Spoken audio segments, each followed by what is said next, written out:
FORA.tv. The world is thinking.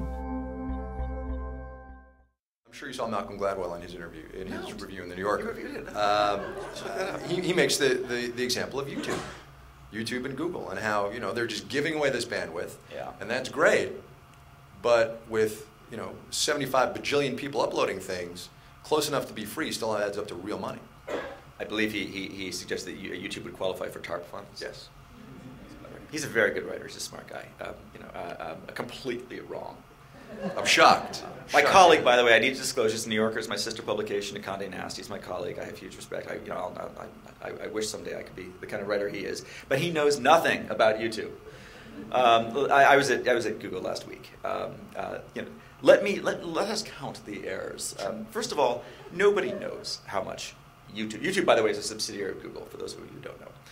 Nobody knows how much YouTube loses. It does lose money. I'll get to that in a minute. But it does lose money. But these speculation about the hundreds of billions of dollars. Google, this is a little wonky, but indulge me. Google doesn't buy bandwidth retail. They buy dark fiber. Google owns a good fraction of the internet. They're not paying Comcast, their ISP. Google has server farms that make the River Rouge plant look small.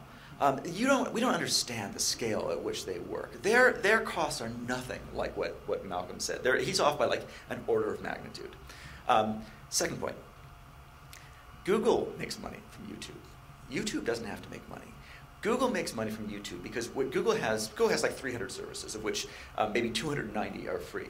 What Google wants you to do is exactly as you said at the beginning. What Google wants you to do is to use the internet. And the more you use the internet, the more you will leave traces of information.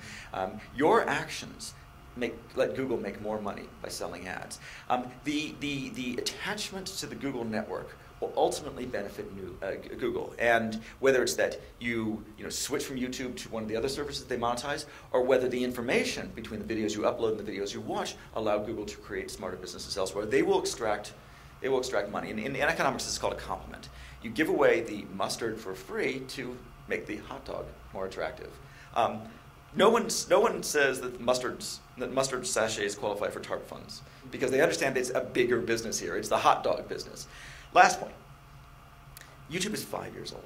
YouTube has acquired a network television-sized audience. Never in human history, or never in the history of advertising, same thing really, have advertisers not found a way to follow the herd, to follow the audience. When we invented the car, advertisers very quickly invented the billboard.